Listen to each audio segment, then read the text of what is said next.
कि आरती के हाथ बहुत बड़ा सबूत लगा है और जिसके बिना पर अब वो राघव सिंह राजपूत और उसके परिवार को कटघरे में खड़ा करने वाली है, क्योंकि घर पर आ गए हैं राघव सिंह राजपूत और उनके पीछे पीछे अभय भी।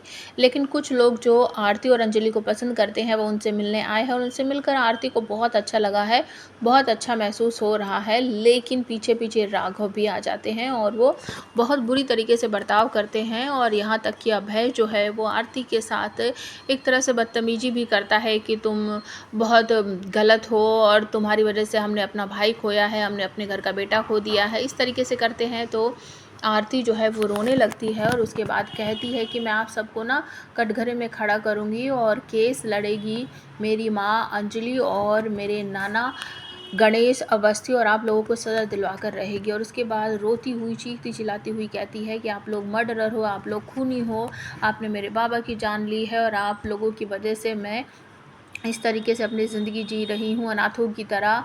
मेरी माँ ऐसी हो गई है और मेरे बाबा आप लोगों की वजह से मारे गए हैं। कैसे इंसान हो आप लोग, आपको बिल्कुल भी शर्म नहीं आती है। आपने उन लोगों का साथ दिया जिन्होंने मेरे बाबा की गाड़ी का एक्सीडेंट किया था। आप लोगों को इस दुनिया में रहने का कोई हक नहीं है और आप कहते हैं कि मैं गलत हूँ, मेरी वजह से मेरे बाबा मरे हैं, कि मैं एक तरह से बदकिस्मत हूँ। ये वो जो आप बोल रहे हो ना, वो सब कुछ आप हो, क्योंकि आपने ही मेरे बाबा को मारा है, आप लोग खूनी हो। इस तरीके से वो कहती हुई बहुत बुरी तरीके से रो रही है। और जब वो वहाँ से चले जाते हैं तो आरती को शांत करते हुए पद्मा कहती है, बस बेटा शांत हो जाओ। देखो अभी तक जो कुछ तुमने कहा वो ठीक है, लेकिन बड़े पापा कभी भी किसी का खून नहीं कर सकते और अपने खुद के बेटे का तो कभी भी नहीं करेंगे।